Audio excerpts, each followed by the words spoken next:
Welcome to the Horror Hangout, a podcast where film fans watch the best and worst horror movies of all time and talk about them. My name is Ben Errington, and today I am joined by regular co-host, a one Mister. Andy Conduit Turner. Hello, Ben. How are you? Hello, Andy. I'm well. Oh, my belly just rumbled, which was weird. I've already eaten. My belly rumbled like it was a beast within, ready to emerge. Ready to emerge out like a cicada for reasons we may never understand. Like a cicada. Now, yeah, that is a bit confusing about this film, isn't it? It is a cicada, like a were cicada, a horny were cicada. Is that what we're saying? Horny were cicada, ancient dead dad.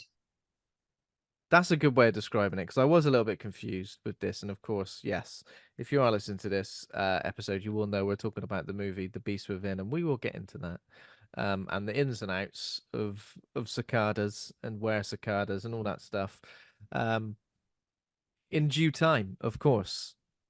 But how are we looking? How are we feeling as May comes to an end? Another I know, month in the bag. Isn't it weird that sometimes you approach the month, you go, "Oh, we got a lovely selection of episodes," and you fly through them like nobody's business. I know. That's what they say, Ben. As time goes on, days go slow, years go quick. I thought you But were gonna say so. I thought you were gonna say something like, "Time flies when you're having fun," but you just went, "Days goes on, days go on, one no, day after the the years next." pass by fast. The one bit that flies by in my week every week, Ben, apart from the weeks I've been away, those are the most torturous of all. But well, every week me and you chat about a horror film. There's one of the most wonderful times of the week all time round. I hope you listening at home, hope it's one of your most wonderful times as well. Hope you don't listen to this while you're having painful surgery. Oh, maybe our voices could help you through painful surgery, get you in the right headspace for that. You could be thinking about the great practical effects of the Beast Within, all those what are they called? Bladder bags of somebody's Well, yeah, face. all those bladder bags under the skin. Yeah, but if you're going to think about anything of it, just think about that. But actually, I wouldn't think about much of the other stuff that goes on. All very horrible. No, I mean, no, don't do that. This film's got a great transformation scene, and yet again, of course, we all get to it. Do you have a favorite transformation scene, Andy? I'm putting it out to the audience as well.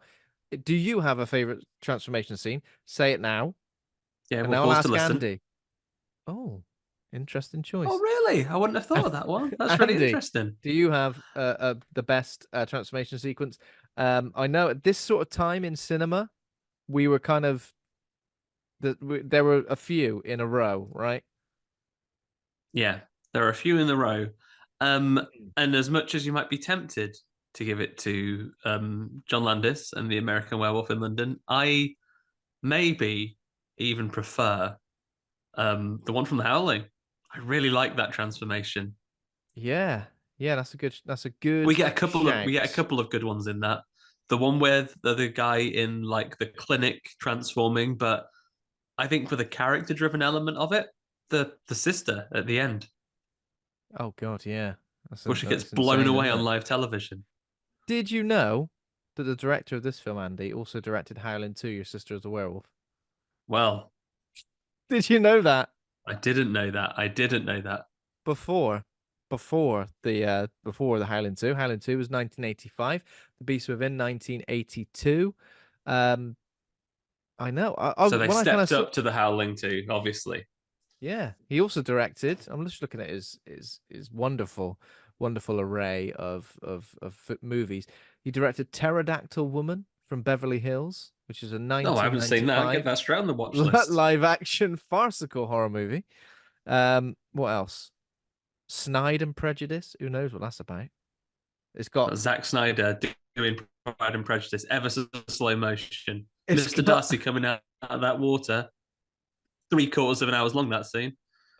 it's got Hitler on the poster, and he directed a movie called Swastika as well. So maybe he's got a special interest in Nazis and Wrongins. stuff, and the like in wrongins and this and the like.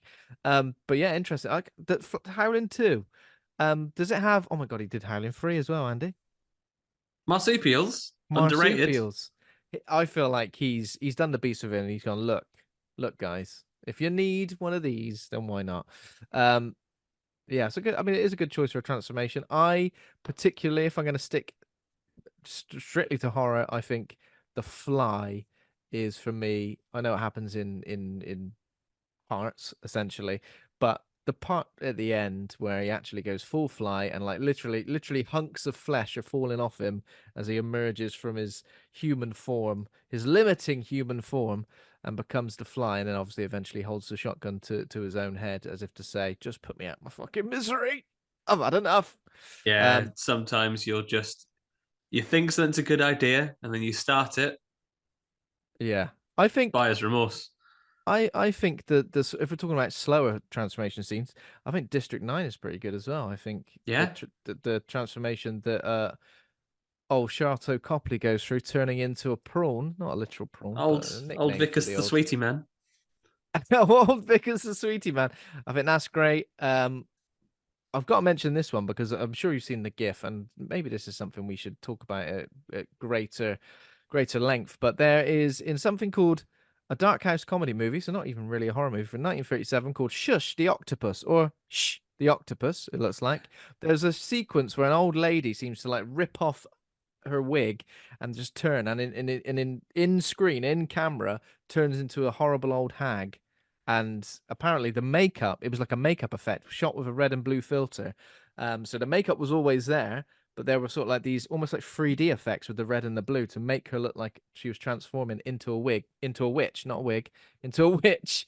And it was apparently one of the first examples of like this sort of effect on film.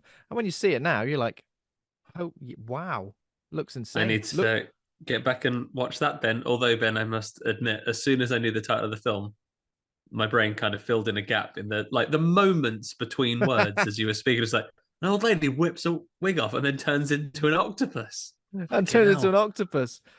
Um, The octopus some of it himself. is something to do. I think the octopus is a criminal. Like a criminal calls Ah, themselves an octopus in a way that perhaps that they're masters of disguise.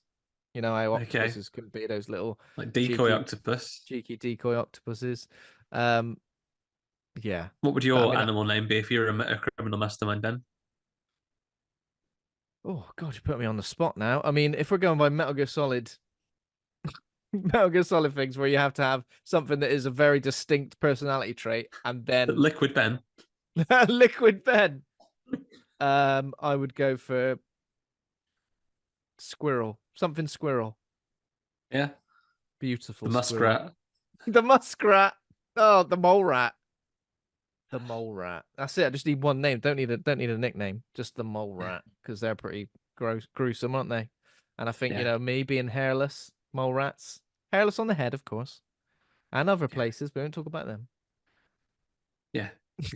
Like like side ribs would want hair there. Not in Howling 2, Stream of Bitch.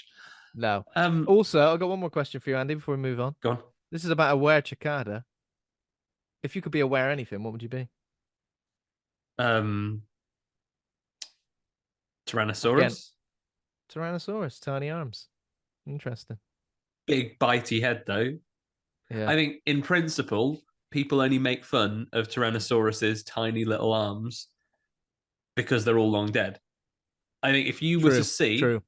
if you were to see a Tyrannosaurus walking down the street tomorrow, last thing on your mind would be to slag off their arms. Yeah, that's true. But it depends. If you're becoming a aware animal, Andy, if you're only using that thing for violence, biting people's heads off, then in a way, you are a terrible person. I mean, you could use it for other things as well. You could win races. You Yeah, could you could. Oh, reach high things. what if you were an ostrich? Where ostrich? Only your bottom Where half ostrich? turned into little fast legs. You obviously remember the books, the Animorphs, right? Yes, The most fat. I don't know if you ever read them as a kid. Were they a I bit? didn't read them, but The covers obviously are great. Um, but the best thing about the covers is obviously it shows the transformation process from a person into an animal in 5 stages, 4 stages. I was just fascinated by looking at the middle stage every time. were you Just like an 8-year-old boy with a beak, things like have a that? look at the middle stage, and it's horrific. It is haunting. Like there's one here. I'm just googling it. I'm just looking. A boy turning into a snake, a girl turning into anteater, a girl turned into a squid. It's horrific. The fourth stage is basically a squid with a human face. It's That's what horrible. the octopus must look like. It's what Shush the Octopuses look like. Shush, don't talk. And then after a while, they went really like half-assed with the covers. So the covers used to be like that, 5 stages of someone turning into an animal.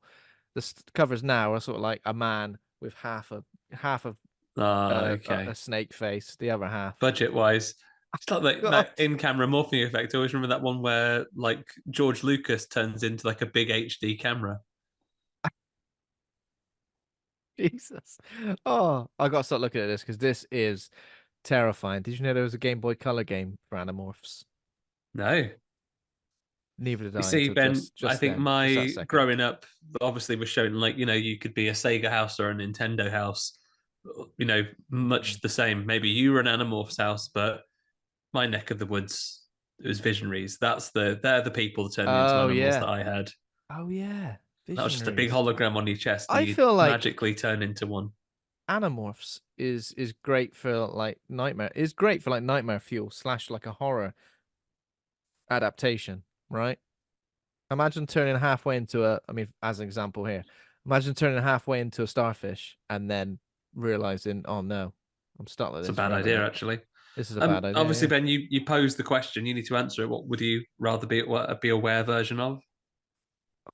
Yeah. Now I'm looking at these options here. I mean, where dogs always You pretty just fun, isn't googled it? all animals. No, no, List Google of animals. list of the best animals there are.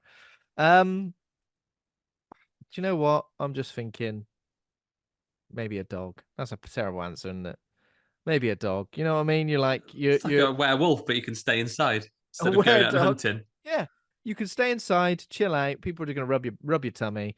You've got no responsibilities. You can just Of a sleep, full moon, eat. you'll transform and then beg for food from everyone in the house. Exactly. You can hump things and not get put on a register. You'll just Like the get beast within, yeah. told off. You'll just get told off. Stop humping that. Stop it. Oh no. He's silly, ain't he, that dog? It's that time of year. Um, okay, shall I do some? Oh Jesus! The last one I'm looking at here is Animorphs cover of a tarantula, and that is the last one I need to look at because that's horrific. Horror. Do you want some horror news, Andy? Yes, please. Love some horror news. I feel like I'm being like ever so curious, asking you all these pressing That's okay. questions. Okay, horror news. Number one, Blumhouse is bringing back My Bloody Valentine. The franchise has come back to life after the 1981 slasher classic, which of course we covered alongside the remake, the 2009 remake, My Bloody Valentine 3D. 15 years since we've heard a peep from the franchise about a sadistic and bloodthirsty miner with a pickaxe. But how do you feel about this? Obviously, Blumhouse haven't exactly been setting the world alight with their remakes slash reboots slash bringing franchises back to life stuff. This, as it's not a franchise that I don't think is right there in the mainstream of people knowing what it is, could this potentially be something that's worth taking another look at? I mean, it could be interesting, as you say, Ben. They've been cranking out a few recently, and I do worry that you run the risk. I think, especially when you see who, and you know what?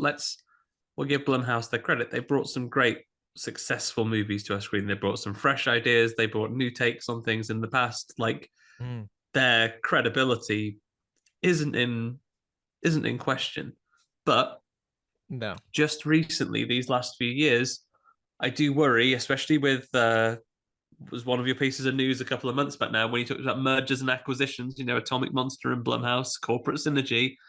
Yeah.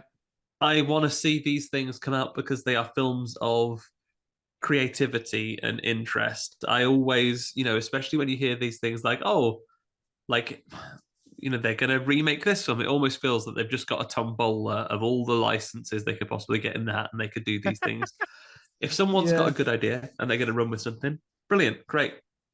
Yeah. I'll turn up and see it. But then I want to make sure that this is something that someone was creatively interested in rather than this is a product we can sell and we'll get enough bums in seats because enough people remember what this is and like it or not, Mm. we'll have sold enough tickets for this. So My Bloody Valentine's a kind of weird one because I almost feel like it's quite limiting. It's limiting in terms of like the plot, where it's set, like the fact, the reason it's called My Bloody Valentine. Like these are all things that are very specific to one story, which Yeah. obviously we've seen remade. It's like how, what can you do differently with it without sort of tarnishing the, I say tarnishing the legacy of, but obviously the original was pretty good, and I think we were like, what do we think about Yeah. the I'd have to remake? go Can't back now. remember. I think I quite liked elements of the remake, not just the 3D stuff, obviously.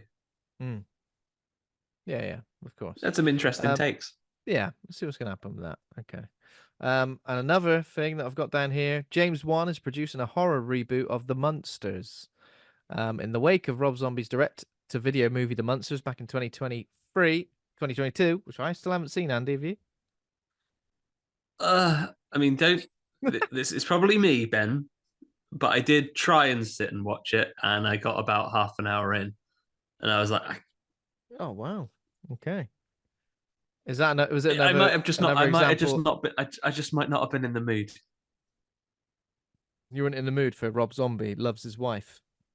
He does love his wife, and that's an admirable quality. Him and Paul W.S. Anderson both love their wives very much, and that's okay. That's a brilliant thing to do.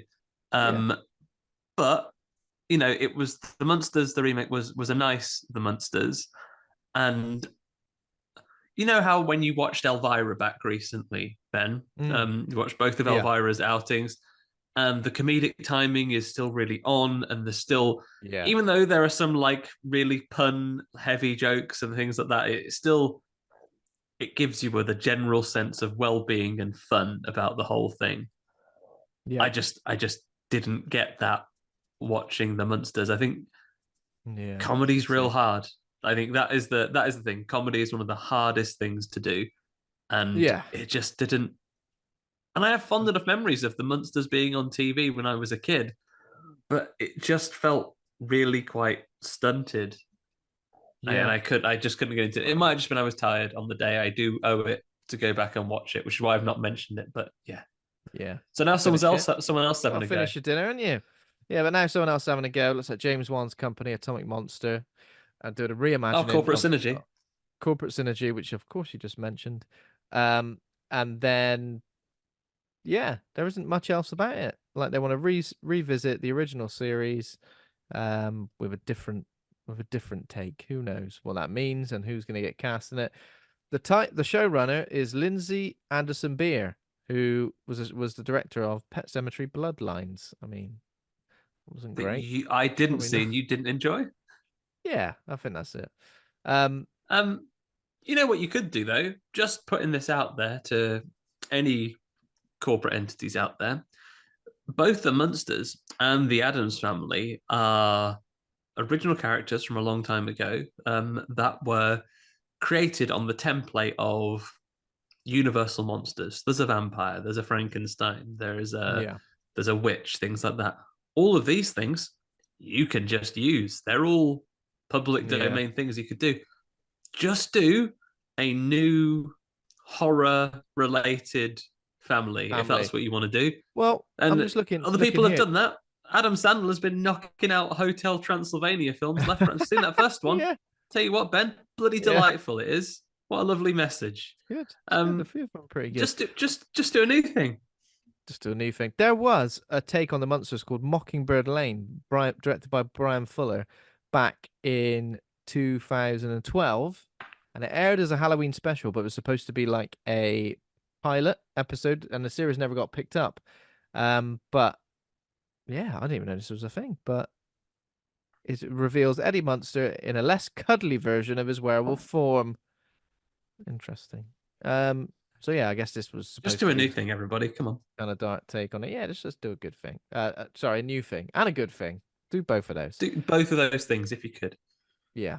And the last thing I want to talk about is we always that's another game thing, Andy. We like to keep the game things ticking over here, and ticking is an important word to describe this next reveal. There's a collector's edition for Clock Tower Rewind on from limited run games. Pre-orders open on May 31st. So basically, yeah, a new version of Clock Tower for modern audiences. Pre-orders available for PC, Nintendo Switch, PlayStation 5, and Xbox. And this collector's edition, my God, I know we've spoken recently about the Tomb Raider collector's edition, but this is looking delightful as well. There's loads of stuff going on. There's like a clock tower statuette, a enamel pin, a keychain, prints, posters, the original soundtrack, a sticker sheet, and like this new artwork on the front as well. Looks absolutely delightful. And I know, of And it's course, just the original clock tower, right? The like point and clicky adventure one. yeah, but it looks like the reason it's called Clock Tower Rewind is because I don't know if it's had like a fresh coat of paint or whether they're giving us like the opportunity to literally rewind, like with With lots of some retro games. with lots of retro games and also maybe some like Prince of Persia, oh, someone's got you, we're gonna turn back the hands of time on the clock. Yeah, I've Um never finished original Clock Tower because it's quite hard to come by on original yeah, hardware. it sure is. Um, the only Clock Tower I've finished is Clock Tower 3 on the PS2. Incredibly Oh hard wow. to come by these days. That and Haunting Ground. Oh, So you still pissed got off I that? sold my copies of them. Oh, you sold your copies of Um, that? Haunting Grounds, you beat oh yeah. When I moved abroad for a year, I came back and my bedroom's like a pharaoh's tomb. I was like, this is terrible and depressing. I have to ah, just sell all this stuff off. And now I wish I hadn't Pharaoh's sold Tomb. off some of this stuff. Someone out there But got those copies for you for next to nothing, I'm assuming, and now they're like oh no, absolutely. I eBayed the decent stuff. It bought me a new kitchen when I built my first house. Oh, But like there we go. I had a lot of shit. I used to work at Game in that period of time, so I bought everything. Yeah, Um so like things like Haunting Ground and Clock Tower I wish I'd held on to, but Clock Tower 3, to be fair, everyone, if you're listening to this, if you don't have the mental energy or resources to hunt down a copy of Clock Tower 3, just watch some of the cutscenes on YouTube. yeah. Wonderfully poorly acted. Brilliant. But still, Absolute a great brilliance. example of like the stalker enemy in a game, right? That Yeah. came pre Resident Evil and Silent Hill. So a great example of that and how terrifying that could be. Man with big scissors. Oh, I'm so excited to get this remake. You said the pre-orders go up on the 31st. So I Yep. tell you what, Ben and or anyone else listening to this, if you could, this will come out on or around the 31st. If the 31st of March has passed and you haven't seen me note that I've already got it by then, feel free Basically, to message me on do any do platform you have Andy's and said, life ad bother it. Can you please bother me to make sure I've got this? do Andy's life admin for him. It's nice if Just someone did remind that, me though, to isn't it? do it. That's what I'm Oh, asking. just So I'm not remind. saying Yeah, yeah, yeah. not saying I'll pre-order it for me. That'd be nice. I'll tell you what, Andy. I'm pretty sure I've got the odd newsletter that comes out from Limited Run Games. If I see it that it's gone live, I'll be the person to remind you. I'll Thank you very swoop in. much. I'll swoop in, and I'll save the day for you. Thank you very much. I'm kind of interested. I'm kind of interested as well. So maybe I'll review the price and how much it costs for shipping as well. Because I've got my eye on a couple of things from Limited Run Games, and I don't want to go too crazy, but I might do. I might go crazy. Who knows? Um, okay, that's all I got for news, Andy. Have you Wonderful. anything? What we've been watching for the week? Have you got anything you'd like to discuss?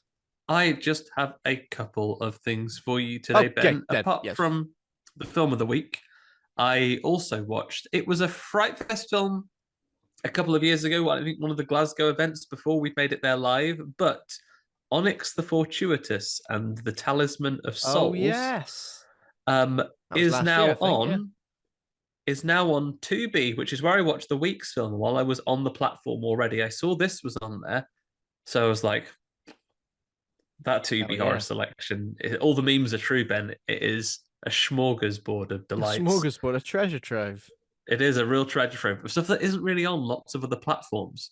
Hmm. Things like Humanoids from the Deep, things like The Beast Within, um, and things like Onyx the Fortuitous and the Talisman of Souls. It's a fun horror comedy. I wasn't familiar with the character that had become popular on YouTube already.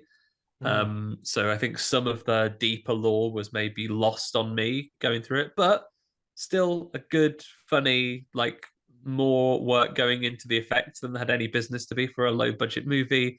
Yeah. A cameo appearance from Barbara Crampton, which is always very welcome. Lovely. Um, yeah, it was a lot of fun.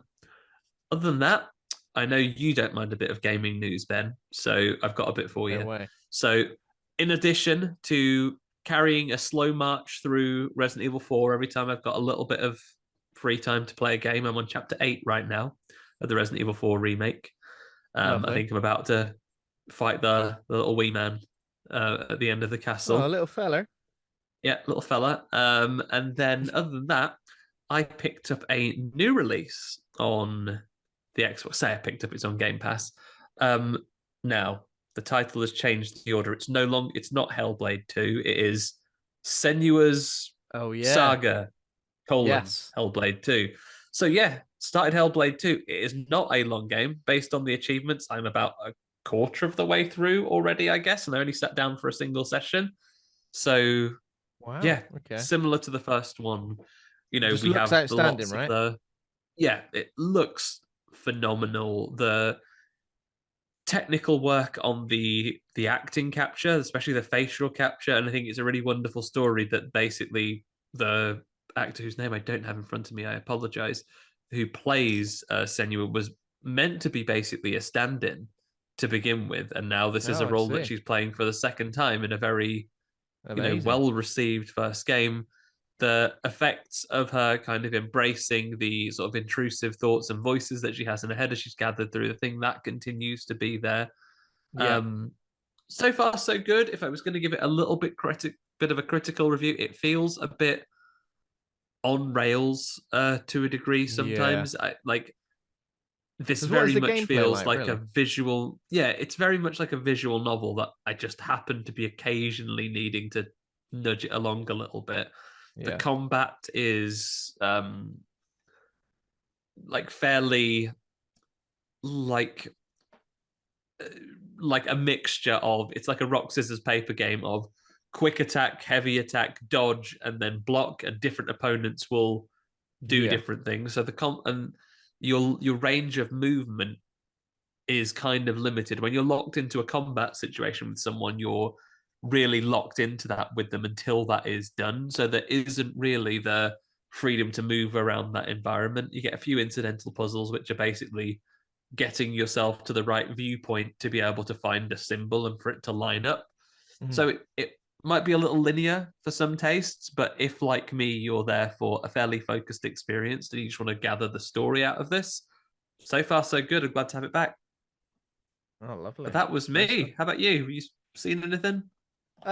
So I've seen a couple of things, but neither of which have been horror focused at all. So I'll fly through these pretty quickly. I saw the movie Boy Kills World, which stars Bill Skarsgård, Pennywise himself, as a deaf mute uh like boy called Deaf Mute Boy. Man. A deaf mutant boy called Boy.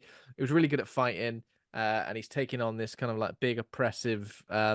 There's this family who sort of ruled this. It kind of felt a bit like the Hunger Games meets John Wick, but Yeah. Have you seen by Monkey way of Man? like cartoon. I haven't seen Monkey Man yet, no. Um, but this, I mean, the cast is absolutely stacked. Obviously, Bill Skarsgård is one of them. Carlto Shopley, I nearly said. I The did Sweetie say Man himself. Charlton Copley, Famke Janssen. I mean, well, I don't want to say anything too mean about Famke Janssen, but I was almost like, is she all right when I was watching Uh this? oh. Is she okay? Um, See, when you basically, paused at first, I you found Fam Cancer, you're going to say, I love her. But no, I think she's. no, I'm thinking this is a paycheck and nothing else. Uh The oh. story and setup was so convoluted that I was like, I don't understand who everyone is or what the stakes are, and it was so all over the place. It was almost like trying to set up some sort of like Kill Bill style like revenge plot, but it was just it probably took me about nearly an hour to really kind of understand the world. Like it didn't. And I'm not the kind of person who needs a title crawl at the start of a film, but I felt like this would have it been improved by one because I was like, Okay. I don't understand what's going on. Where are we set? What's the rules of this world? Are we just in modern day? Didn't understand it.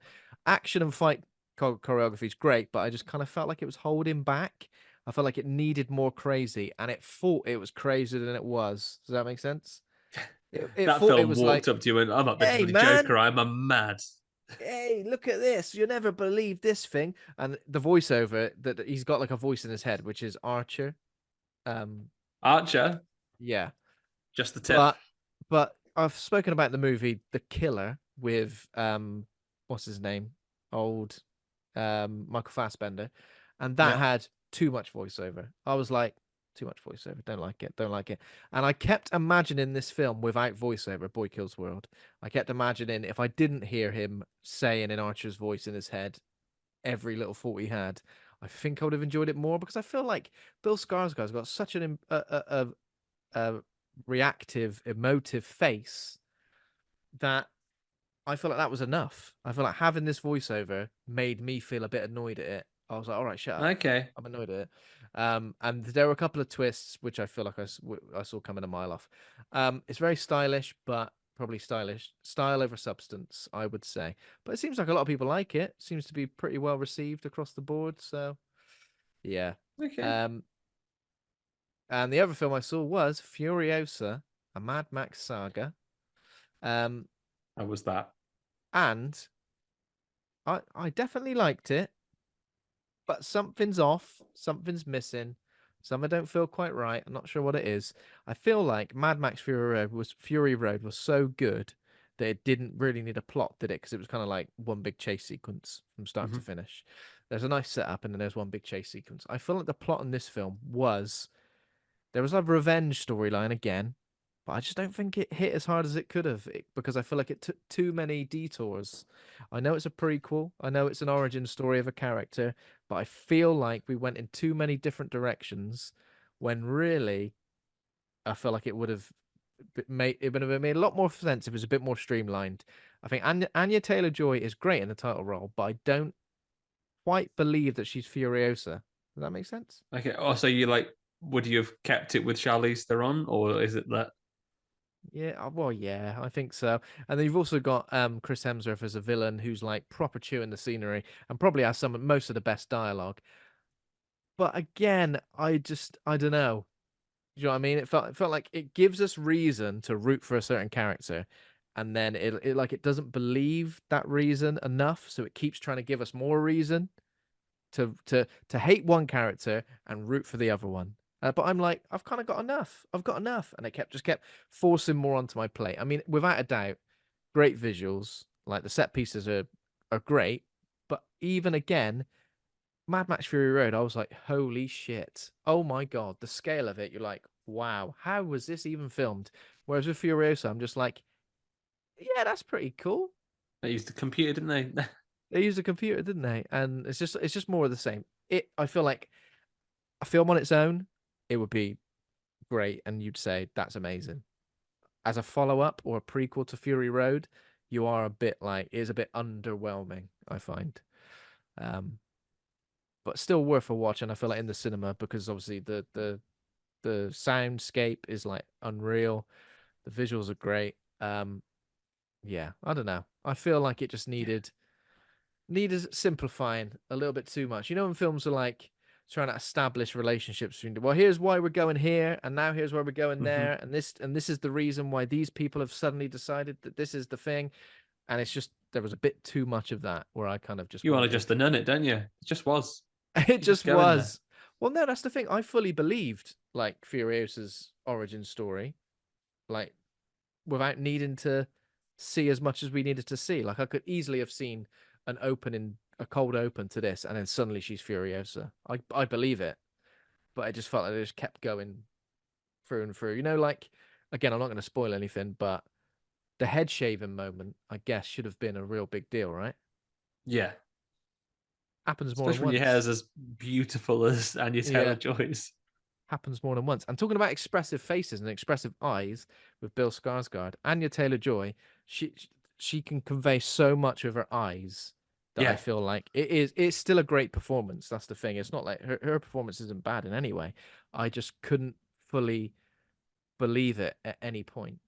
And it also did that thing where, and I've discussed this before, and I can't remember exactly what the name is for it, but you know when a film like tries to set something up and you see it coming, and not in a bad way, not in a like, oh, that's predictable, but in a way that makes sense plot wise. You go, oh, Yeah. okay, that makes sense. It's all come together now. There were a couple of things that I felt like it was setting up, and then it just went in a completely different direction, and not even a good direction. I think I've discussed this before in Suicide Squad.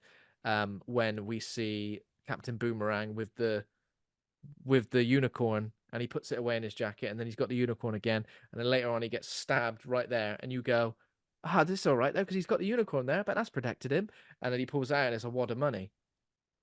Like, rather than establishing something like a thematic idea that makes sense to the audience, it just goes, actually, forget that completely. Here's something new. Yeah. And again, I'm not spoiling anything. It relates. It relates to how Furiosa loses her arm.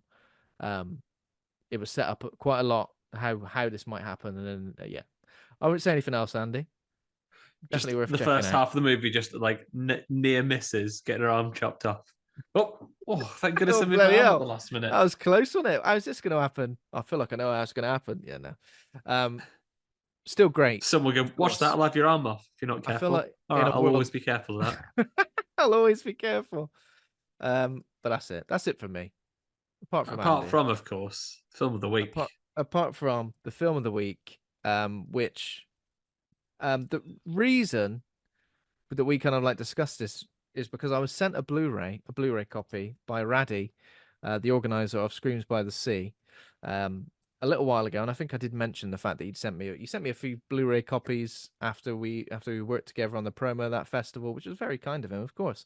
And yeah, this was one I wanted to get around to, and it was just one that was on the list constantly. And when we were looking for an episode, I kind of thought, you know what? We What go to the better film? mines and we see what's in our watch lists. I mean, peek behind the curtain, everybody. Ben and I, before we started recording, we're just talking what we going to pull out for next month. It's a thing that happens. Sometimes thing comes up to the Exactly. top of the deck. It's that time. It's their time, 100%. So this, the film of the week is The Beast Within, which is a 1982 American horror film directed by Philippe Mora. It's a very loose adaptation of Edward Levy's 1981 novel of the same name, with the plot centering around a couple's son who begins exhibiting strange behavior after his 17th birthday. They all do, don't they? You know, we all get to that Yeah. point in our lives when we go 17.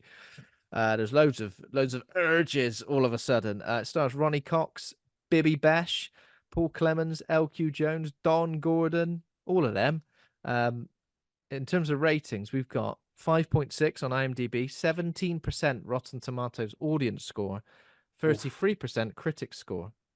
On Letterboxd, 2.9 out of 5, and then some choice reviews. Cinema Void says, this week on Jerry Springer, my evil were-cicada son has been killing people in order to bring my rapist back to life, but I still love him. 2.5 stars. Belial Carboni, yes, Belial, says, worth the price of admission for that gnarly transformation scene alone. 3.5 stars. Liam Hathaway says, the Beast Within has an astonishingly bad reputation, with critics considering how great it actually is. 4 stars. And then Dawson Joyce says, quite possibly one of the most unbelievably and unapologetically nasty studio-backed horror films of the 1980s. 4 stars. So, you know, people are that interesting opinions ranging from there were a lot of negative reviews on there, so that I did a lot of people just saying it's boring. Other people Yeah. saying is not even bloody scary. But yeah, a first time watch for both of us, wasn't it? It was. And I had a little bit of a panic then, and like I messaged you the other day, didn't I, saying, where are you watching? Where are you watching this? Because the only place I could find it was would have been renting it off old Jeff Bezos himself, and Your mate Jeff. he didn't need $3.99 off me. He's got a bloody enough. Oh, Waste it on moon rockets. So I was exactly. like, oh, thankfully, $3.99 feels like it don't before I feel too was, bad. Too bad a hit most of the time, does it? yeah, wish it wasn't going to that fella. So I was like, okay, what am I going to do? I'm going to have to bite the bullet and do this, aren't I? But then, good old Tubi, which still isn't available in the UK, but is very VPN friendly. So Mm. you tell your VPN everybody, if you got one, if a VPN company wants to sponsor us, this would be the great time. This would be, you hop on there, you get on and look at that treasure trove of horror movies, and The Beast Within was in there just before I was about to give Jeffrey his blood money, save the day. There we go. Thanks, Tubi. Jeffrey is $3.99 down. Unlucky, mate. Yeah. So like the opinion that this film, obviously, I said it was based on a 1981 novel of the same name. I did watch some making of stuff as well. So I'm pretty sure this is true. But apparently, the novel wasn't even finished at the time. It was kind of like in the process of being written, and then and then the rights to it were bought simply because I don't know if it was the director or maybe like the film studio wanted a like transformation scene horror movie that they could make. Something that And potentially they wasn't definitely did. wasn't a Like werewolf. they centered, I think, everything around that one particular scene. I was really Yeah. interested to learn that this was a novel beforehand. Only read this after I'd watched the movie, because I tried not to read in advance because in case it says is a horror movie in which this happens at the end. So, didn't want to spoil it. So I read afterwards. But um, it feels like, just from reading a little bit of the, a bit of the synopsis of the book, that a lot of things which I feel are just skated over in the movie or point blank not really explained are Yeah. clearly built into the text Yeah. here. Um, but allow me to read you the. Would you like me to read the first line of the So it plot summary almost. for you, Ben? Oh yes, So you. definitely go for it. Let's do it. So the book begins in the 1920s of the farmhouse of Henry and Sarah Scruggs, and I think that's the farm man we see later. It must be. Yeah. Henry is fanatically religious man who believes people are vile and base, and that sex, wait, even Oh. marital sex is repulsive and sinful. Oh. So Oh. already a cheery book to begin What with. does he If do I to pass the time? Do you know what I mean? This is years ago. This is before. 1920, people turn up in their thousands to watch a train go past. Um, but there's one thing. If it didn't sound cheery enough, here's the Thousands. reception of the book. Genuinely, the day the train comes by, everyone would come flocking from far and wide. Yeah, here's the reception. The Dayton Daily News said that the book is not for everybody. Oh. Wait, that's all right, isn't it? That's not. I mean, not all. No books are for everybody. Even the most published books in the Even world. the Very Hungry Caterpillar. Wow, actually, to be fair, that is That's a good pretty one. much for everyone, I reckon. Yeah, Um, yeah, yeah, yeah. People are vile and base. Oh, I'd just be like, listen, mate, and that sex, even marital sex, is disgusting. I'm having some disgusting. I'm having some lovely marital sex here. Consent, Even that is disgusting to him. consent, and it's 4.5 minutes in missionary. You know, and I'm ejaculating out the window, so there's no mess. And he's going, disgusting, rotten bastard. Yeah, Horrible. he's So fanatically a is religious man, so he'd be telling you that oh, you are fucking hell. spuffing on God's lawn, and he'd be like, But then I go, but if sex, even marital sex, is repulsive and sinful, what do you want? Just the human race to die out? Is that what you want? Is that what you think God wants? Is that what you're saying? well, Yeah, yeah, because the human race are if he vile and wants base. babies, he'd put Jesus in Yeah. people, wouldn't he? Oh, he's that kind of guy. It feels like this book is maybe the story that is kind of set up at the start of the film, where we're supposed to believe that this has already kind of happened with Yeah, somebody getting kept in a basement and chained up and having some sort of metamorphosis. to It's a teach bit him. confusing. I It's feel like funny, it's isn't not. it, though? If someone thinks that having sex, even marital sex, is sinful and people are vile and base, and he's like, "Look, will everyone just shut the fuck up and cop some religion, please, because I'm Mm, fanatically religious." He then does choose to lock a man in his basement for years until he becomes a monster. I that's reckon fine. that's probably worse than having a bit of sex. That's fine. God likes that. God would rather that than If you sex. read in the Bible, actually, on no page does it say, "Thou shalt not chain a man in your basement for years and Oh feed him yeah, he's horrible got through food it. until he turns into a monster." Feed him horrible food. What are you feeding me here? Hospital food. I'm going to turn into a cicada, a were cicada, and become a sex offender. Um, so it's written by Tom Holland, of course, who wrote or Spider Man. directed. Sorry, not that, not Spider Man. Obviously directed Child's Play, Fright Night, Thinner. But he wrote this is the first film he wrote. And he wrote Psycho 2 and other things.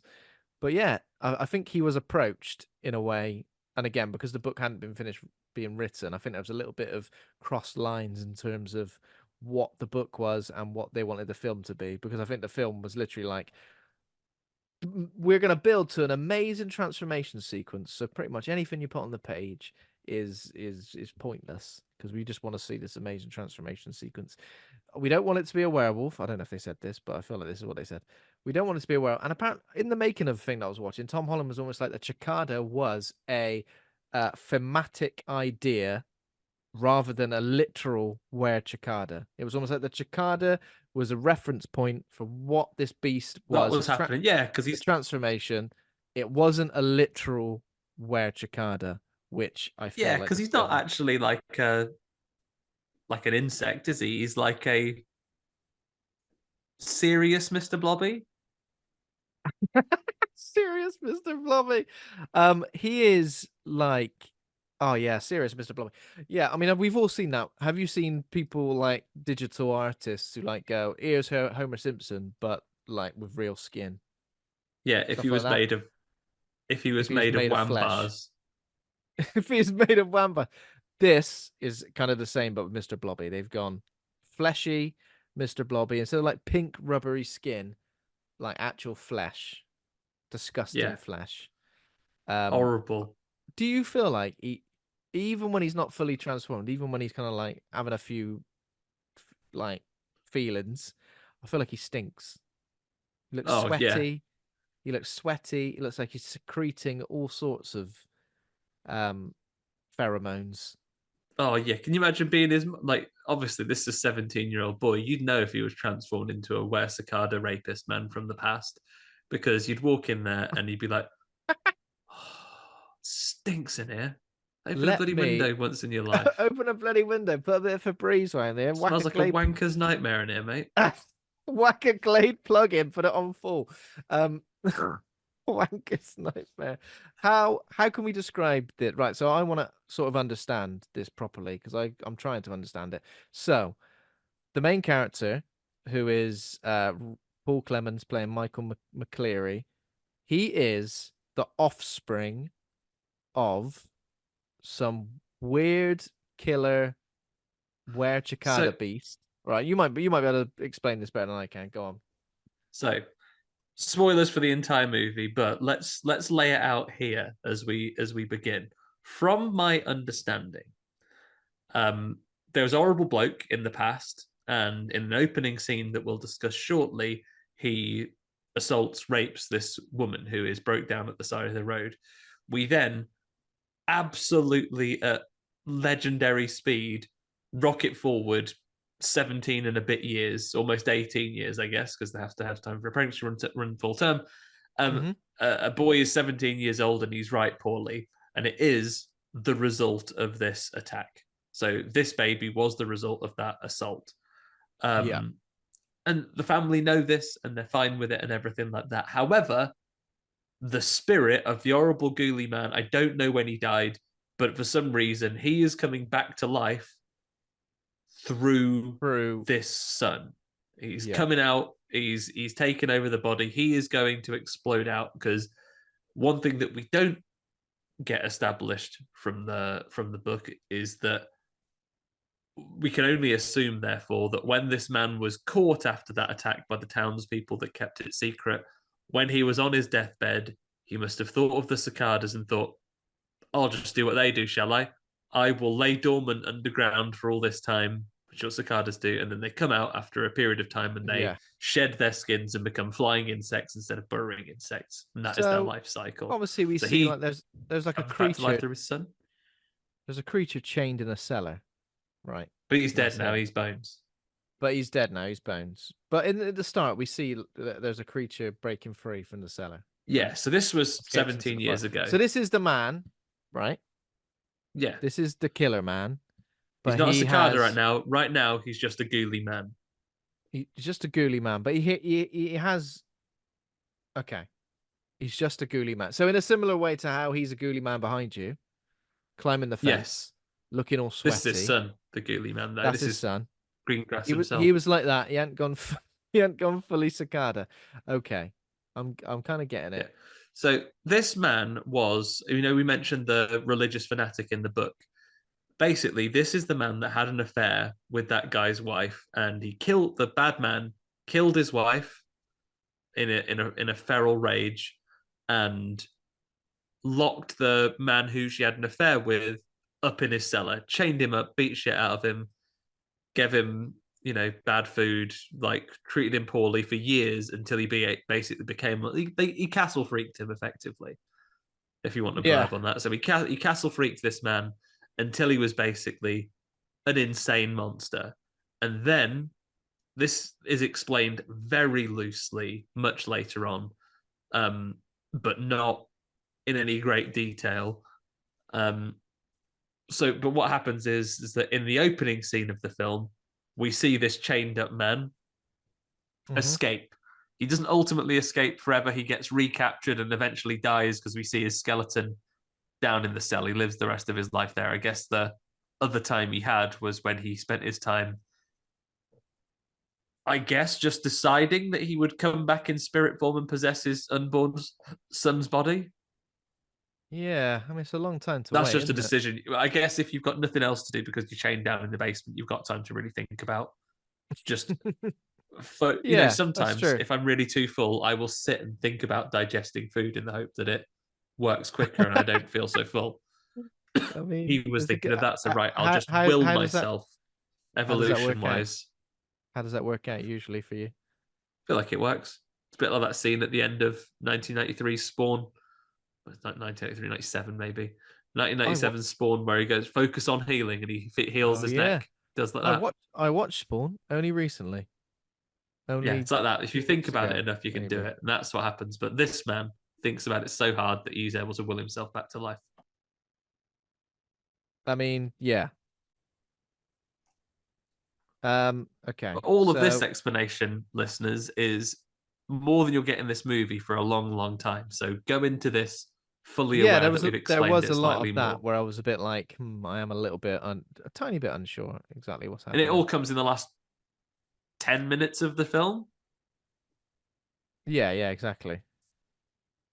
Um, okay, so obviously So when we we get open with to the attack. we open with the attack, and it's Caroline and Eli McCleary together, and Eli McCleary is played by Ronny Cox of RoboCop fame. And they're in the woods. They get stuck on a deserted road, and then that's when Eli goes to a service station for help. And then what do we see after that? So the dog wants out of the car. Again, very rude to dogs. Lovely red setter gets like basically Yeah. replaced by a wet carpet and thrown across a forest. Is that a dog or is that just a wet carpet? I think it's just a wet carpet actually. Not entirely Yeah. sure. And then the woman is attacked, her clothes are shredded off, and then she's quite brutally like raped in the woods by a horrible sweaty wambar man. A horrible, sweaty Wambar, Mr. Blobby come to life man. We don't get a good look at him, do we? No, like a big sweaty mass effectively attacks her and then fucks off back into the woods. Her Yeah. husband returns with the mechanic. They find her, they take her back, and then smash cut 17 years later. That's all we get. Yeah, 17 years later, it just flies forward, doesn't it? It is difficult to keep track of. Especially there's a couple of bits which seem to go like back and forth as well, where I was a bit like, wait a minute, where are we at the moment? Or even a couple of scenes where I feel like I've seen this already, haven't I? So yeah, the smash cut. There are gunshots heard, don't they, when they're Yes, sort of that's like right. When running they're away. riding away, we hear gunshots. So actually, you know what? Maybe that's just me. Poor text as the view. Maybe that's them getting him. So the posse comes Yeah, out and his bones are in the basement. Whether they kill him and just chuck his body down there, or yeah. whether And that's how they when we see the bones a bit catch him. later, they are like deformed Full as of well, aren't they? bullets. In a similar way, I guess, to how um yeah. Uh yeah, and Yeah. around about this time, Michael is ill. Yeah, he's ill from the start. Literally 17 years go forward, and the family are in the hospital going, bloody hell, our son who's 17 years old's really poorly. They were like, he was all right. He was all right earlier. He was all right 5 minutes ago. And they're And just then like, as soon as well, his 17th birthday came along, he just got fucked up. And the doctor explains that a bit like From Beyond, his yeah, pituitary gland has just gone mad and it's yeah, it's just bloody slapping him puberty, dry. isn't it? And obviously there are going to be some metaphors here and like comparisons to things like puberty and stuff like that. Which I think is done all right. You know, I know we see it a lot in these sort of like transformation movies as well. It's done all right, I think. Yeah. But yeah, his body is just eating up the energy. It's slurping him dry. Doesn't matter Absolutely how many slurping him nuggies he dry. eats, he's going to be, I mean, probably this era of time. Don't know. Were they even doing nuggets at Macca's? Maybe not. Well, Certainly I not a don't know. 20 sharing box. 1982. No, no, no. 6 box maybe. 6 box is all you're getting, if anything. Hungry Yeah. boy, that's not enough to sustain him. So he's fading away. He's basically gonna die. He's wasting away. Whatever it was that where someone was wasting away. Pot noodle. And you'd know. It's too late. Straight on I've it. wasted away. I've wasted away. Just like, it's a good joke. It's a good joke that I'd like to fully commit to one day, you know? Stripping off for overseas listeners. Yeah, he a man waiting for his dinner strips off and then puts his head at the end of the sofa with all of his empty Classic. clothes. As his girlfriend comes in, showing to pot noodle, he says, "I've wasted away." She goes, "Oh, you won't be wanting this." Then walks away with his pot noodle. He has to jump up, and then all of a sudden is very embarrassed that his what we assume is live-in partner is seeing him naked. Why he Yeah. stripped out of his pants Oh, I'm to proper embarrassed sell about the joke. this. Yeah. Yeah. Yeah. Why would you need to strip out your pants to sell the joke? I've never thought of that before, but now we get it. Um, yeah, so obviously Michael was conceived as a result of Caroline's rape at the start, and now he's ill. And yeah, when they're sort of saying to the doctor, I don't, oh, we can make him comfortable or we can stabilize him, but we're not really sure what's going on. He's like, I don't want that. I just want him to be better. Oh, now you've mentioned that, we'll just make him better then, shall we? And is this the point where the doctors, oh, is this the point we should probably mention? Because they've tested and said, well, no, it can't be hereditary because you're both fine. The reason he's fucked up is, it can't be inherited from you because you're both fine. And then they point out, just in case we, the audience, haven't got it, um, oh, do we need to mention the fact that I'm not his actual? I love him as a son. He's very clear about that, but um, Hmm. it's not. They basically this is what inspires them. They're going to have to go to try and find out a bit more about the biological father of Michael because he's poorly. Yeah, that's right. Because he's poorly. Um, exactly. They need to Uh, find out exactly what the deal is, what the crack is. they get themselves along there, and they basically say everyone's not very helpful. Like the judge is like, I don't even know about this. The newspaper editor Edwin is like, oh, you can have a look at the records, but only until lunchtime, and lunchtime's in literally 2 minutes. So thankfully, she does find the proof that she needs and do it. So this is just a little bit of small town investigation, very X Filesy. Yeah, yeah. There's a lot Trying of to that, find the and there's records. a lot of characters as well involved. The townspeople. There are loads of people involved. There's like a doctor, a judge, the dad of a girl, the I guess yeah, sheriff. Loads of people involved and interested by the yeah, by the current happenings Yeah, of and this they're group. all quite keen. All the townspeople don't really want to give away any information because it's clearly one of these things that's been dealt with in this small community. They don't really want to give anything away to outsiders.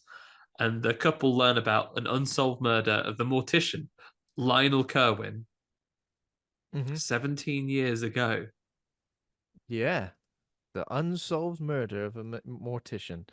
Um, And I yeah, mean, so this gives you the size of the town as well. Bearing in mind, the mortician Lionel Kerwin was who was killed, and the people who aren't very helpful, the Judge Kerwin, and the newspaper editor oh Edwin yeah, Kerwin. Edwin Kerwin.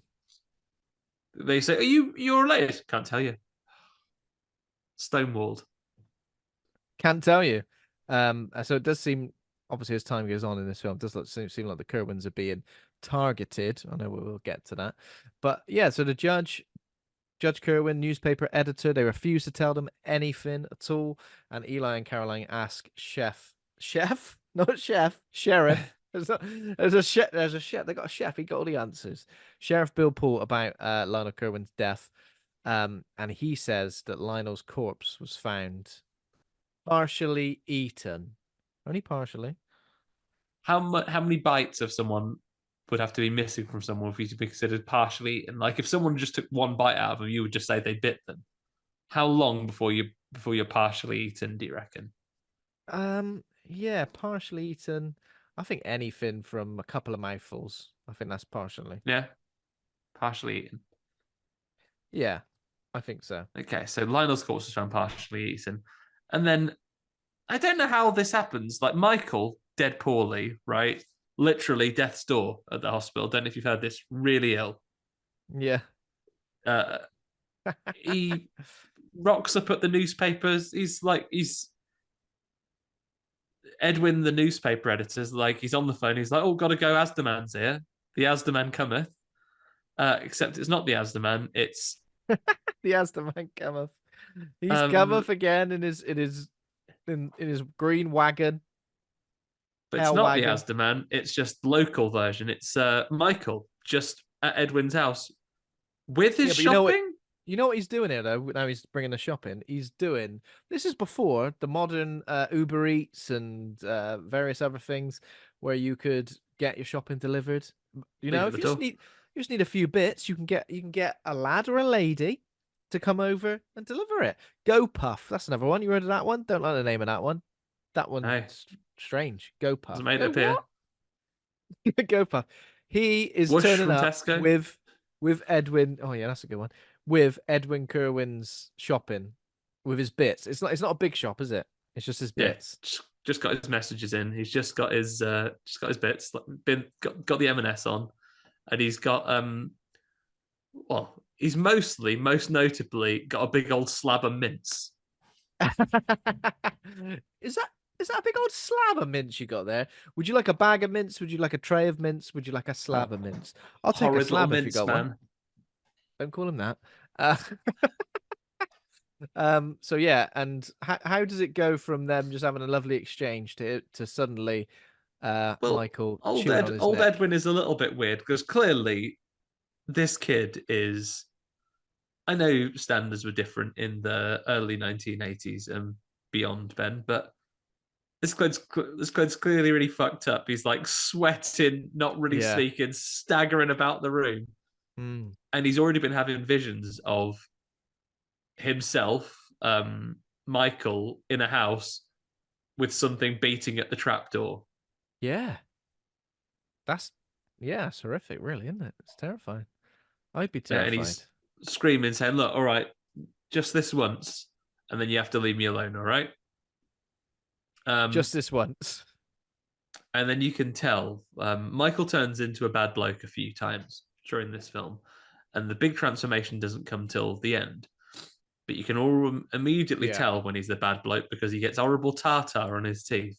Yeah. His teeth look absolutely yeah, they look like they've not seen a bristle of a toothbrush for a good few years. He looks like he's been held captive somewhere, or he survived survived the crash and been living in the jungle. Like he looks, Not he even looks that. Like at battered. least in the jungle, like you can rub a stick through him. It feels like he's been trapped in the vents of Willy Wonka's chocolate factory. Nothing but fudge to eat. There's nothing but fudge to eat and pack, and he's Yeah, only yeah. smooth fudge. Nothing coarse that you could rub your teeth with. His face looks a bit green. He gets like dark eyes. He gets like sweaty skin, sweaty forehead. Um, it just doesn't look great. He don't look like he's in a good way. He looks a little bit He like looks like a bad rural character. Like it looks like a baddie from Emmerdale. oh, bloody hell. Yeah, don't get Michael McCleary. Don't mess with Michael McCleary. He's absolutely cuckoo, and this is what he looks like. And he attacks. Edwin Kerwin, the newspaper editor. He Even was just like, Edwin Cohen is sort of creepily saying, "Oh, I've got loads of mints. Do you want some?" Mushing it up in his hands. "Oh yeah, that's a weird question to ask someone, isn't it?" I've got Got an some absolute mints. before. I've got an abundance of mints, perhaps too much mints. I would like to share said mints with you. And he's gone, you know what? I'm gonna fucking eat you, you bastard, Edwin Not only Kerwin. eat you, but make you waste the mints by getting it. It gets it all over his feet. Ugh. In his Gets oh hands. yeah. See, that was weird because I think I was a bit like unsure what was happening, whether that was an effect and it was supposed to be his um flesh. But no, it was the Yeah, mints it's from just the the make mints. sure it's the mint. And it is horrible when you think about it. That is one thing that puts me off meat when you see it like that, when you see it reduced. When you see it reduced the mints, it just looks disgusting. Oh, you're saying, Ben, that next time we see each other at an in-person event, you wouldn't want me to cook us up a lovely bit of mince for some food? I don't mind if you cook me up a lovely bit of mince, but I don't want you to smush it around in your hands and maybe try and tempt me into doing the same. See you at the, next time we get together, maybe Thought Bubble or something later this year or Fright Fest. Be like, oh, Ben, before we nip off to the next screening, do you want a? I've just got a pan of mince on. No, no, I've got a You do hand, some pasta with that. No, no, no. just pure What mince. shape do you want it? Sculpting it as we It's, dinosaur. it's making me feel a little bit sick. Or if you just had handfuls of mints in a jiffy bag How many in the handfuls do cinema. you want? Saying this, right, when I went to watch Mad Max Fury Road merely yesterday, Someone had a jiffy bag of mints. there was a rustling next to me. I can only describe it as a rustling. And then I looked over and a man was deshelling a boiled egg mere 2 seats away from me. I know. Egg at the cinema. Egg. Egg at the cinema. And I don't give a fuck how brazen it was. I just got up and moved. I got up from where I was sat and I moved like, I don't know, 3 seats down. I thought I'm not even gonna suffer for seconds. I'm see a man's got an egg. I don't want to see what comes next because they had a bag. There was a carrier bag on the seat between us. Big I don't bag want of eggs. I don't want to see what comes next. So who knows if it was a big bag of eggs. However, Charlie also pointed out that the guy next to him was also doing the same. So they brought eggs to share. Maybe a whole packet, a whole box of 18. What are these men like? They were quite young guys. Me and Charlie were saying maybe they're stoned, and like the only thing that was because they were like I kind don't of know. a bit So they aloof were and giggly. stoned, but had the foresight to hard boil and then bring to them in a little pack up That's what made me think that they were eggs. like professional stoners. You know, They boiled those professional eggs this stoners. morning. They bought them this morning. Yeah, exactly. Oh, hard boiled. So Like Ben, I he, wouldn't have blamed you if you'd walked no, I past just got them up and just moved as you straight were away. moving. Just walk Ah, past fuck them and this. just gone egg right at them. I literally just went, nah, fuck this. I just moved. That was it. It was as easy as that, and I didn't give it another thought. I didn't even look over again because I'm past the point of thinking I'm just gonna suffer and then move. I just thought just take it out. And even if they I go, think oh, what's Ben, he like moving for? You should know. I know Ben that you've got your. I know you've got a number of books you've released about like just weird situations that have happened, like the ones about your dad and his getting stuff slightly wrong.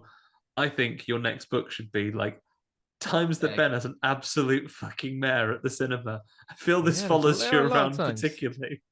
I feel like it always seems to like I'm pretty sure there's no one else in the screen doing anything near that, and the fact it's happened 2 seats away from me makes me just confused more than anything.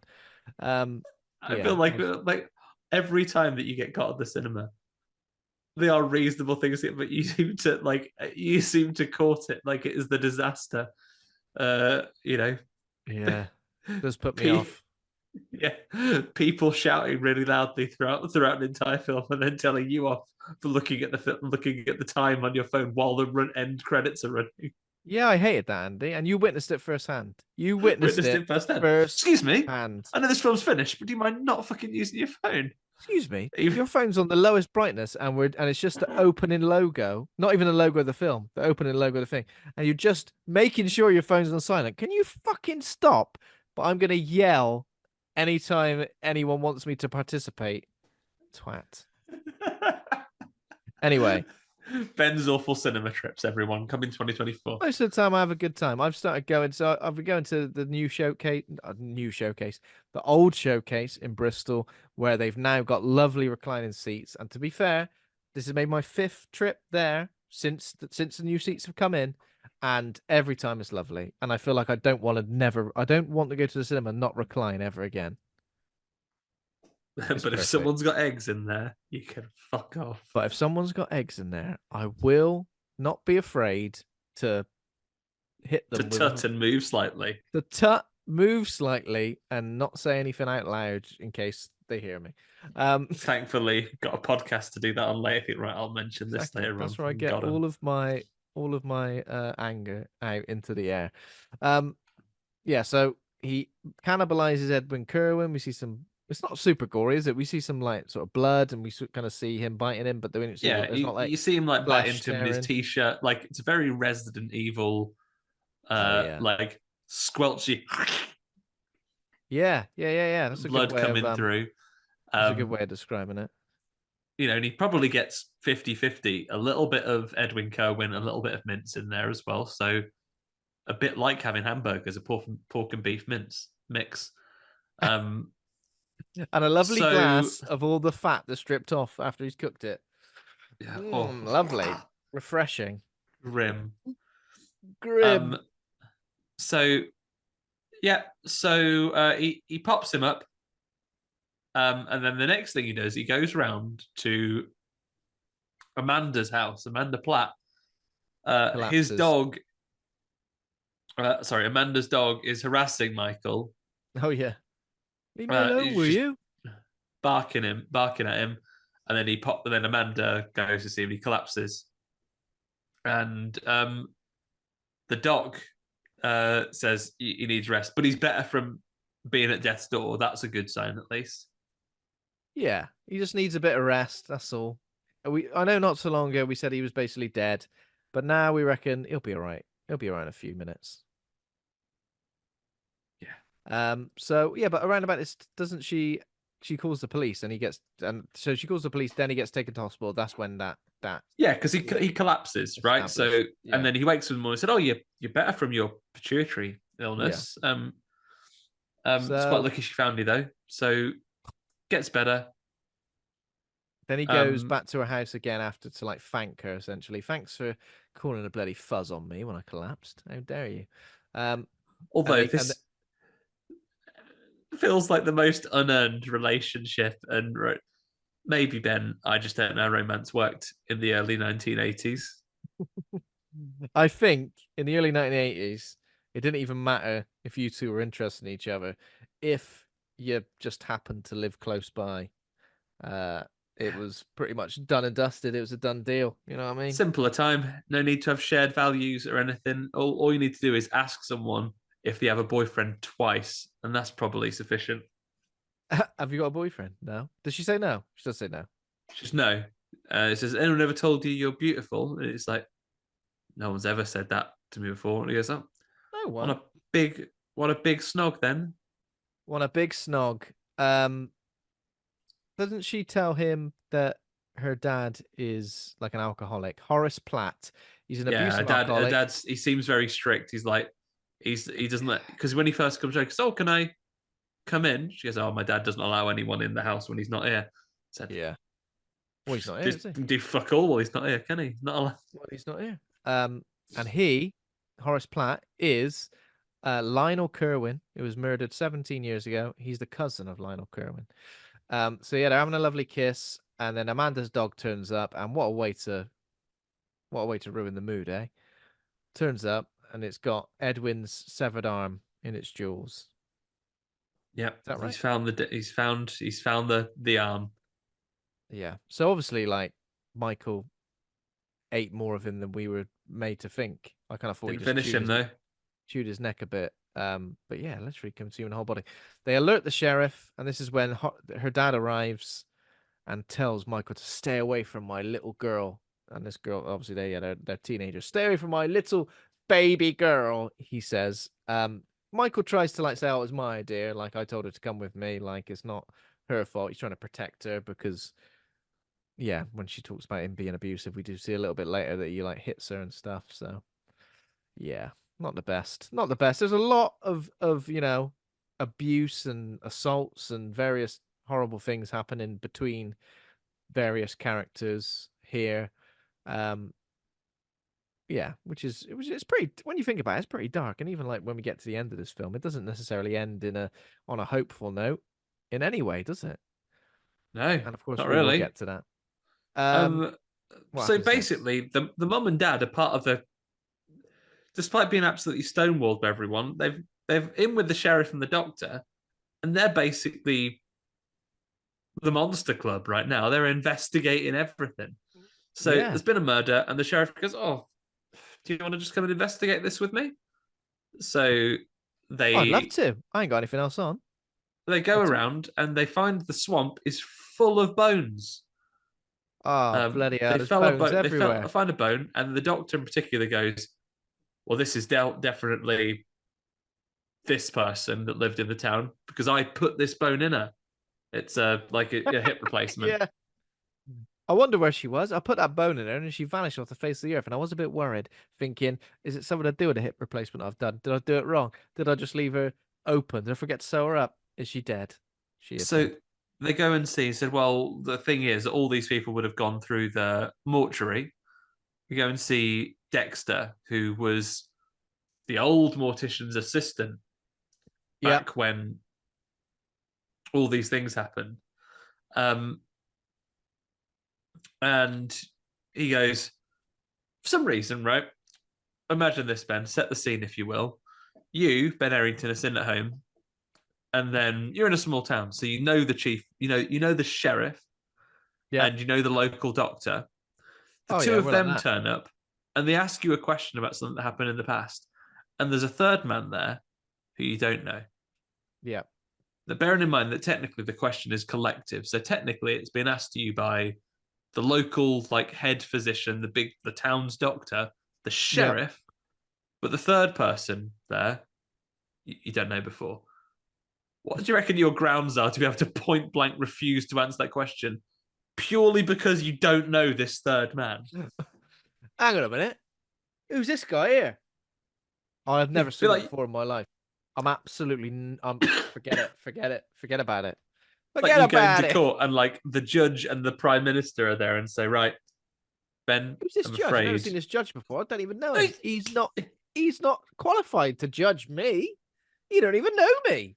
Anytime like a policeman give like it's someone like you get a parking ticket. Who's this from? Hey, The city? I'll tell you what. who's this Glasgow City Council? Ridiculous name. A ridiculous name. Uh yeah. Oh, we forgot to mention the human bones, they do say human tooth marks are on them. These are Oh, human tooth. Someone's been chewing on these bones. Someone's been chewing on them. Someone's been sucking on them, slurping all the bone all the marrow out marrow of them. out. Dirty, disgusting. Um, yeah. So then what happens? So he goes, I ain't even answered that question, mate. You get to fuck. Um, so as they all They leave and said, they say okay about then. someone else being buried in someone else's place, right? Oh, that was it. So they Yeah. they basically said, well, how did and this is another one of the morticians formerly assisted. He goes, oh, that was so many years ago, I don't remember. And then moments later says, oh, I put her in a coffin myself. I remember. Okay, you do or you don't, mate. Um, but said her hips creaked when he put her in the coffin.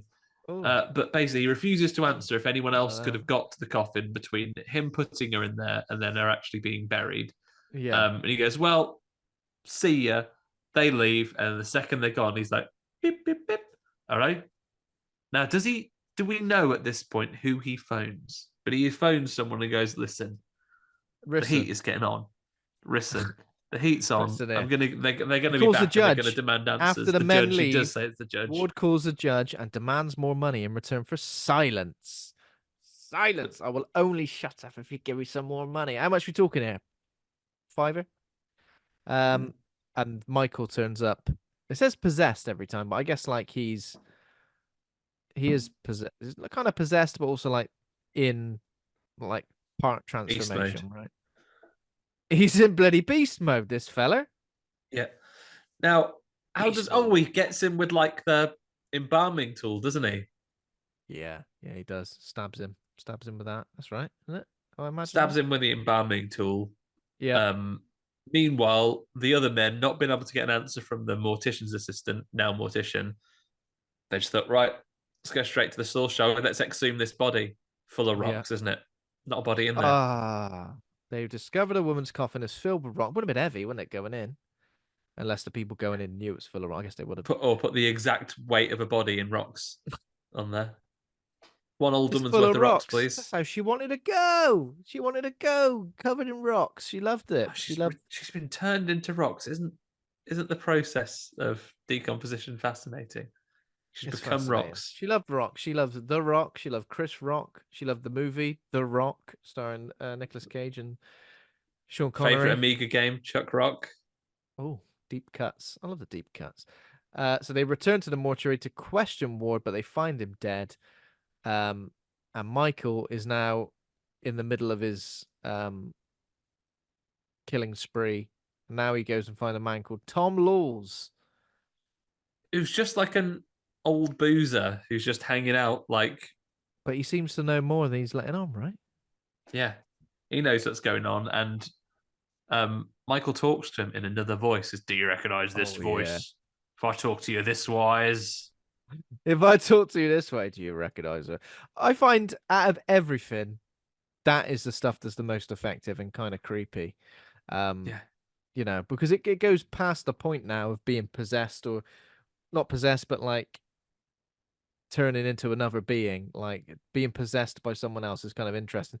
Possessed and related to said person is kind of a weird sort of thing, yeah. yeah, Hmm. very very weird. But thankfully, even though they don't explain it to us, it appears that Tom, guy having a drink, possessed Michael does explain it to him. Yeah, yeah, exactly. He does. Says, Oh, "Listen, mate, I can take over the body of this kid. My name's Billy Connors. Billy Connolly. Uh, yeah, Billy my name's Connors. Billy Connolly. Sorry, go on. That was So Billy Connors can take over Michael, and he goes to see his mate Tom. But Tom was his friend, and he's like, "Yeah, it's me, Billy, actually. So I I'm taking over this kid, right, to get back at this family who killed me." And I imagine yeah, fed maybe that horrible food he was feeding him was dead bodies when he was locked in the cellar. yeah. Fed me loads of bloody. I think it was. I think we were supposed to believe it was a load of dead bodies, which I guess turned him into some sort of crazy cannibal, right? Yeah, because I guess been eating those dead bodies that probably get a taster after a while, don't you? Try You get a anything little. 10 times, you quite like it. If the only other thing on offer is horrible handfuls of mints, then I would 100% be willing to at least try a little bit of human flesh. Um, so yeah, this is kind of weird. And then what happens? Assuming direct control of Michael, Yeah, Connors so describes. So he describes using magic to return the spirit to punish the current family after his you see, death. the problem is when you've Bloody locked him in the magic! basement all those years, you've left him with a magic book down there. He's well good at magic these days. Yeah, Absolutely fantastic at uh, magic. and I Do think you there know what might it have been a is? scene that we. Paul, Sorry, carry on. it's Paul Daniels. How to do magic. I think there was a board game. Is Yeah, that's I been mean, left down there? it assumes that no one's going to finish it, and the first one is just turn a little sponge into loads of rabbits and do those other things, like make a pound coin disappear. But you get to the Yeah, end, it is like turn your um turn your offspring into a cicada and come back to life through their body. yeah, exactly. Which sounds complicated, but it can be done. Um, we've missed a meeting with Amanda at some point. He has gone round, so Michael has gone round once again to Amanda's house at some point and got busted by her dad, despite being told to stay away from her. Hmm. he stood over her with a paperweight because there was a killer on the loose. Yeah. And I assumed he was going to smash her with the paperweight, Yeah. but yeah, it didn't. But either way, now after this scene, where we've now seen and we've now to reveal that it is the spirit of Billy Connors who is possessing Michael. He goes round to Amanda's house yet again, sees that her dad, in his rage after their last encounter, struck his daughter. Um, Mm. they have another sort of tender moment, and then he tells Amanda that she should get in the car, leave town, Mm. Get in the and then car, leave town, never come back. never come back, get away because he is basically a great danger. And then while Mm. she is there, taking an egregious amount of time, because I don't know about you, Ben, but if someone comes to me and says, "Fucking hell, you're in great danger. Get in the car and get out of town as fast as you can." What I do is go and get changed real slowly. I mean, depends what you're wearing in the first place. You know what I mean? Like if you're all in your comfies, if you're in your SpongeBob SquarePants pajama bottoms and Crocs and something else, you might go, well, maybe I'll just whack something else on because I don't want But to. what I meant, If I am in danger and I'm gonna die, this isn't the outfit I want to die in. I'd be embarrassed. yeah, My but what's the family would be nice on? embarrassed. I'd have to ask someone to replace my body with rocks.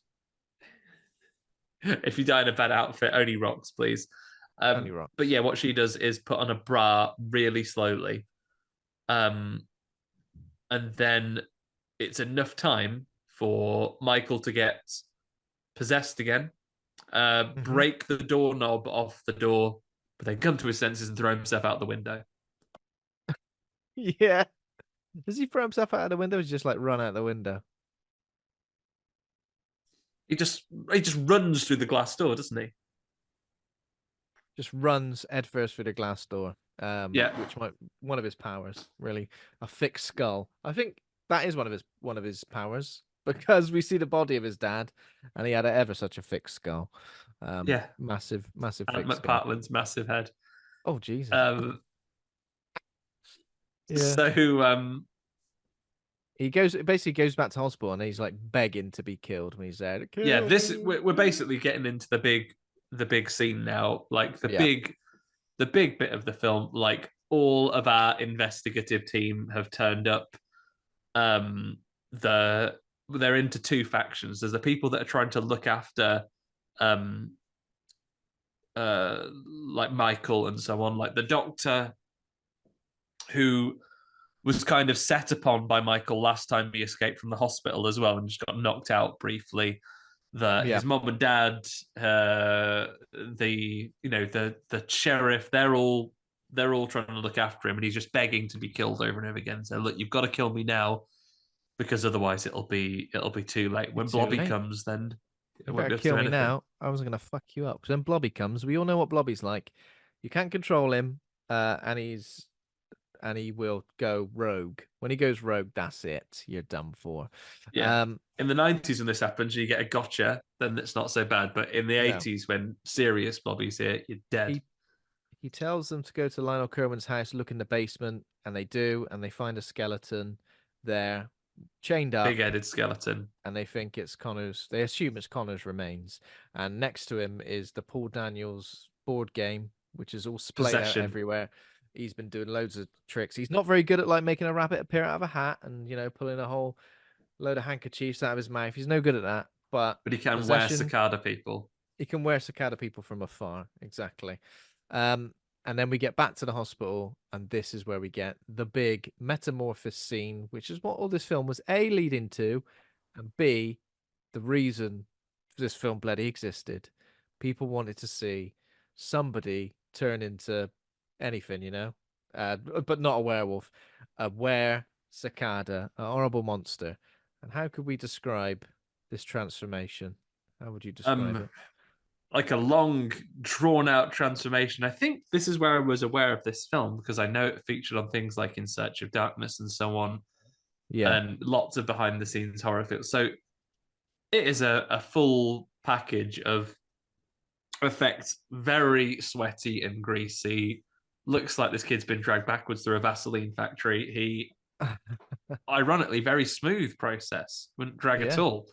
yeah, But the swelling under his skin, like these pustules form his eyes, look incredibly bloated. It first begins with his tongue coming out, total recall yeah, style, and then slurping back into his head, a big sort of ridged tongue.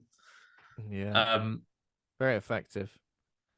yeah, it's like a brutal transformation scene, and it is It looks proper painful. extensive. Um, and yeah, so obviously his tongue coming out, his face is starting to it almost his face starts to inflate in such a way that it looks almost like borderline ridiculous. But I think that's Yeah, kind of part of the fact, part of why of it's so affected. I don't know if you noticed, but the doctor earlier on was holding some sort of weird like stress toy, which seemed to foreshadow this yeah. this transformation where he squeezes it and it like his face like inflates. This kind of happens. So is it a transformation or is it a cicada kind of like bursting out from the human It's form? Is kind that? of like, yeah, it is kind of bursting out from his skin, right? Yeah, yeah. Um, and it is pretty effective. I feel like it needed maybe a few more cuts to the people watching it happen. We get a couple, but sometimes I feel like we're because I was just like, what are they doing? Just standing there watching. They obviously are, but everyone's And kind his of poor mom. his poor mum literally screaming. Yeah, because yeah, it's very effective. There's another bit as well where the bladders are kind of like coming out of his back. So obviously it's the bladders Yes. on the face, which is the memorable effect, but also they're coming out of his back as well. When I watched the making of it, Paul Clemens, who played Michael McCleary, said the bladders you can actually see them underneath. They're like red and green, but when they watched the tape back and they were like, "Oh, the skin's split and we can see the bladders," but then someone said, "But they look horrific. They look disgusting. They look red and green, and it looks like organs or something explode out the back. Keep it. It went the effect went wrong, but still, let's keep it." Yeah, because it does look like something is bursting out from this boy, right? So something's bursting out, and then Amanda's dad has has appeared at some point, and with the judge's encouragement, it's like, yeah, just kill him, right? He's there with a shotgun, Yeah, and eventually the just whole group is there, and eventually at their behest, the judge is like, come on, shoot him, and he just does. he's loving it. Puts a couple in him. The dad. I feel like it's what the dad wants to do anyway, regardless of the. He's like, I just anyone who comes anywhere near my daughter, I want to shotgun them. Well, we're giving you permission to do it. All Yeah, right, fair enough. Here we go. it's like, it's because he was turned into a monster, right? Yeah. Yeah. Do you know what's pretty? He's turned into a monster as well while wearing a lovely set of blue jammies, which is a little bit Yeah, upsetting because I his feel like hospital gown. it's hospital jammies. Um, yeah. So he turns into the monster. There's essentially Connor's taking control. He gets shot like twice by Horace, but even though he gets shotgunned in the torso, he still kills him. He still managed to kill him, and then everybody flees to the police station. Um, And I think here we get some confessions. Judge Kerwin admits that Lionel Oh, was because he responsible gets him for. in the car first, right? So you see the judge basically getting his affairs Yeah, together and he's going to run out of time. And then that's right. Yeah, we see Sirius Blobby come up behind him in the car. is And he still? you Is he think out he's of the got him at jammies this now? point. He's out of the jammies now, right? Yeah, He's he's ripped just a them off. big naked blob He's because you see jammies. the other characters, so the parents and the sheriff, as they're heading to the police station, they basically see what is Michael's skin and they go, cast off like a cicada skin. So Cast basically, yeah, off like like a yeah. all that's left of the sun is this cast off body now. Oh, and of course they did Oh, another murder, but that wasn't captured in the summary here as well. The guy who he speaks to, Tom, who used to be friends yeah, yeah. Of course. with Billy Connors, he meets him in the place they used to hang around and throws him onto the power station lines, like in Yeah. a Again, he 1980s says, "Be careful of the power station" advert. yeah, and he does say like, "Remember when we used to meet and hang around here," or something like that, doesn't he? Again, that's pretty creepy. And then yeah, he Yeah, just throws him. and I feel like even then, Michael, who has an awareness of the Billy Connors entity, the spirit that is within him, kind of says, I Yeah, kind of understand like killing the people that had been responsible for his torture and death, but Tommy was like his friend. He's gone insane at this point. So even, yeah, yeah. It's true. I mean, it comes to something when even even the boy you're possessing thinks you've gone mad. Yeah, yeah, exactly. I think you've gone mad, mate. No, you've gone mad. If anything, if I've gone mad, you've gone mad. No. Um. So bring us Okay. back to where we were then. So they're all there. They're at the police station again. The judge then turns up and they force this confession out of him and said, "Look, we're not going to help you. I'm not letting you in unless Hmm. you tell me what happened." And we hear now the story that Horace's wife, who had an affair all that time ago, was Horace's wife, right? Because he's the one with the dead. Yeah. Yeah. Yeah. Yeah. I think that's Oh no, right. sorry, it's the mortician. So his wife, who had an affair, he killed his Yeah. wife, Okay. and then he um locked up Billy Connors in the cellar, Yeah. feeding him. We assume dead bodies as the only Yeah. thing you would feed him until he actually became a monster. And then 17 years ago, he had that night where he escaped, which is when um, he attacked Michael's mother, Michael's mum. Yep. So we come full circle with that. Caroline. Caroline. Yeah. There's a bit in the police station as well where Connor's like burst through the wall. Well, I keep Oh, saying Connors, pulls but he's like pulls his head off. pulls his head clean off, kills the judge. This was similar to the moment in Resident Evil 2 as well, with the game, of course. The moment in Resident Evil 2 where s- some version of G, William Birkin, smashes his way through the wall in the police station cell, killing, or yeah, I'm pretty sure it kills Ada's Ben Ada's Bertolucci, boyfriend, the Ben reporter. Bertolucci. Yes, reminded me of that in a way. I think anything horror set in a police station, I think I automatically always go to Resident Evil 2. Um, And yeah, well, and you then should. kills the judge, and then he's pursued into the forest. Um, and he gets his hands on Amanda in a broken down car. I guess Oh, it's because very she much she uh, ran into a single piece of wood and was in a terrible car accident as a that result, right? happens sometimes, it's dangerous. And it's almost like a mirrored it's very similar, it's very parallel to the scene originally, because obviously there was a broken down car with Michael's parents when Connor's attacked. But yeah, he attacks and does exactly the same to her. Sexually assaults her. And when Caroline and Eli's his parents, and he managed to find him. He attacks again, but Caroline He's is hidden in the forced mud, isn't he? He's like hidden in the mud. Yeah. he's tried to predator it. To be He fair, does. he's inspired a lot He's of Predator because earlier on he's like, "Come on, do it, kill me," and now he's hiding in the yeah, mud. yeah. A few years before Predator, who knew it would believe that? Um, and yeah, essentially, his mum, point blank, shotguns him in the head, and he's dead. And it's quite a sort of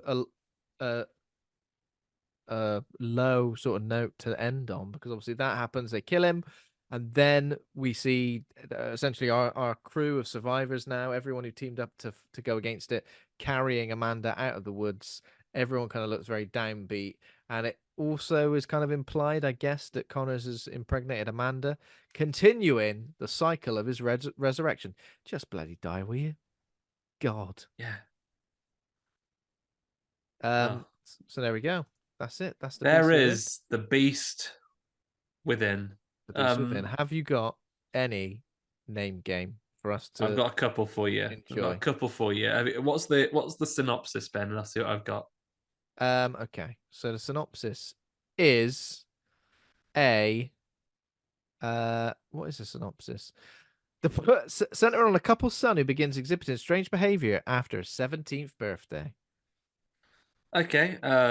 In this film, we center on a couple's son who, after going to uh, baking college, For has God's consumed sake. lots of micro organisms, which are This actually is going to make loaves appear inside his own body. this is my first one as well, and it's the bloody yeast within, isn't it? The yeast It's within, the indeed. yeast within. Okay. Very good. Our brains are on a level. Okay. After this fella's 17th birthday, starts becoming starts acting very strangely. He starts acting like an actress who made her name in the late 90s into the early 2000s with such films as Legally Blonde. She was also in Cruel Is it Intentions. the Reese Within?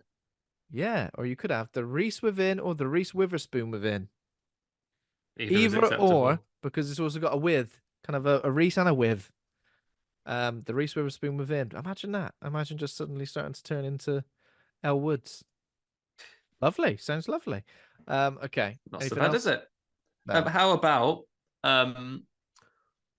17 years after his strange birth, a son begins acting very strangely. He books out a massive hall and invites everyone around. And just before the event, everyone finally confronts him and say, "What's going on here? What are you trying to argue? What's this big room you've rented out?" And he says to them, "Everybody, I just wanted to thank you for giving me support and help all these 17 years. It's not actually about the size of the room or the exterior of this beautiful building that I've rented out, but I put on a slap up dinner for you inside. That's what this is really about." What's The that film Feast called? Within. The Feast Within. I mean, what a lovely. I was wondering where the hell you're going with all of that then. But it got to a good place in the end. I'm very happy. Um, Got okay. any more, So, Ben? yeah, I got some more. Go So, on. a day after his 17th birthday, a man starts acting. He starts acting erratically. And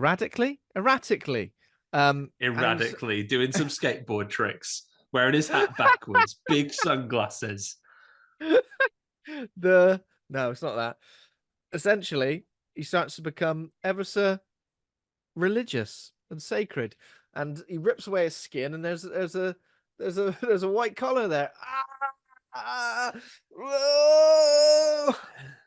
Is it the vicar with it? No, it's the priest within. It is the priest within. Correct. You've got Um, it. I got another one for you. So in this film, a bit similar to the Beast Within, actually, the little boy who turns 17 does start to be possessed by a Wersicada like monster. Um, except in this film, his father, um, who was imprisoned in the underground cell, was former race and sporting event commentator Jimmy Hill with his prominent jawline. And then his face is perfectly replicated when it breaks out of the boy. Um, his face is perfect. So it's something to do with a chin. Yeah. The beast with chin. The beast with chin, very good. Oh, I I don't should have know. gone Bruce Campbell for international listeners, but Jimmy Hill, I'm glad you there. I'm glad you were there for it. Yeah, you know, I have I know Jimmy Hill is rest in peace. Rest in peace. Yeah, rest in peace, Jimmy. Yeah. Okay, so is that it? Uh, yeah, I reckon. Unless you got Oh, any I was more? thinking, tell me you got another one then. Confusing. No, I haven't got any more. Let's rate the film. I guess as always, A to F plus and minus is available. I'm gonna jump in there. I'm just gonna go for a C plus, because it is a slow burn. It's a little bit of a confusing kind of setup as well. It's quite convoluted when you think about it. I know it's trying to be a bit different than, like, just a creature attacks someone, bites them, and then suddenly a little bit later they turn into a creature. I know that, but it's a bit mad. I like the sort of wear cicada thing. I think that's kind of interesting. The effects are great, and of course that transformation scene is amazing, is iconic. I just find myself a little bit lost occasionally, and maybe, like, I don't know. Is it like it's a payoff, sure, but is it worth the wait for the payoff? Not entirely sure. So C plus, I think. Okay. Gonna go a little lower, I think, Ben. I Oh, am gonna be on not in the doldrum D's. I'm gonna go for a C minus for this one. I think that the transformation effect is notable, and you can see the connection that would bring, this director, and I imagine some of the visual effects crew as well, yeah. onto absolute triumphs like The Howling 2 and 3. Um, but um, it's harder to recommend because is a slightly grubbier one. Like, it's one of these films that they can have lots of things to recommend it. That transformation scene, I would say absolutely watch that in isolation, and so Hmm. on. But for two reasons. Narratively, I think I would have struggled without reading the synopsis back after watching the film. Hmm. I don't think it meters you out the story in a way that's an effective way to follow it through. It feels very choppy at Yeah, times for the story, I and think it sometimes it just does. feels Yeah, I quite think you're right. nonsensical as to why this is happening to this boy. And there are some large gaps in it. And I imagine, based on the content of the book, maybe there's a lot more in there, which differently structured, maybe you could have got it. And also, of all times, but now, I think I was especially aware that after generations of this being probably scooted over a little bit, like how disposably, you know, two women's rape scenes are just shown in this movie as, and then this happened. It Mm. makes it a slightly harder watch. Then it's quite graphically done as well, isn't it? Like these two women's clothes just ripped off. I found like Mm. it would be harder. This is called the horror hangout. It's harder for a hangout movie. If you had a mixed audience, I think it would be a struggle for you to put on and go, hey, get on board with this horror film. I'm going to show you everybody. I think you Yeah. might lose a bit of your audience in the start there. And me watching that as well today, I was like, okay. And there is Mm. maybe a little depth in there, which is why I'm sticking at a C minus rather than go low, because I don't think it is purely there to be gratuitous or to be shocking or what have you. There Yeah. is a depth in there as well, and I think there is a little bit of something which again speaks to the perhaps flawed logic and flawed theories around a nature versus nurture debate. This is a child who is the result of a rape, a sexual assault, who has then grown up to be influenced by and taken on by the spirit of his Yeah. father, who is Almost an like insane, through some. abuses and so on, he's been driven to that point, but he is he's become an evil Is character, all and then that has been recognized and borne out in his son as he has mm, come through as well. A lot about generations repeating themselves there, generational which trauma stuff like that. yeah. Yeah, it's all there, isn't it? Yeah, definitely. Hmm. So yeah, Interesting. that's where I sit on it. I think visually, transformationally, but I think the story is a little confused for me and doesn't quite hit the messages that you might want to draw out of this. Yeah, I Wait for the think I. inevitable Blumhouse remake. The Beast Within is finally getting a remake from everybody who's been waiting for it for all this time. Let's go. Okay, there we go then. That's The Beast Within. I think it's worth checking out if you're a fan of these sort of Yeah, like early 80s transformation sequences to see it yeah, play out on certainly. screen. For no other reason, the transformation scene is worth seeking out individually, if not the whole movie. It's not particularly long, right? It's what, hour Yeah, 38. I think we're like 90 minutes just over. Okay, so next week, June begins, and whilst we are going to reveal the lineup for the next month of episode in the next few days, follow our social media for a chance, like I said, like you're going to win For a that, chance but to learn. for a chance to learn. But first week of June, we're going to be covering Sting, the brand new spider horror, which off the back of watching something like Infested, it looks like spiders and horror movies are back. And of course, we may be getting a Arachnophobia remake at some point soon as well. So that's next week. Um, yeah. So thanks for listening. If you enjoyed the show, become a patron over at patreon.com/horror hangout. Thanks to all of our patrons over there. Thanks for Taj Easton for our theme music. Thanks to Acast for hosting the show. Please consider giving us a rating or review. Head over to the Facebook group, Horror Hangout Board of Advisors, for more. We're on Twitter, Instagram, TikTok, and YouTube as well. Just search Horror Hangout Podcast. You'll find us. There we go. So, Thanks, everybody. And as I say, see you in June. see you in June, as they say. And thanks, Andy, for being a right horror dude. Thanks to you for being a right horror dude, Ben, as well, and not on your 17th birthday splitting open and becoming a horrible were cicada monster. Well, I try my hardest. I try my hardest, and I have to keep trying hard not to do that. I don't know about you, Andy, but I'm off to read a lovely bit of the Animorphs. Oh no, visionaries for me. I told you, we're a visionaries house. Sorry. Enjoy whichever type of animal transformation fiction, young adult, animated, anim. You know what I'm trying to say. See you later. Bye. Bye, everyone.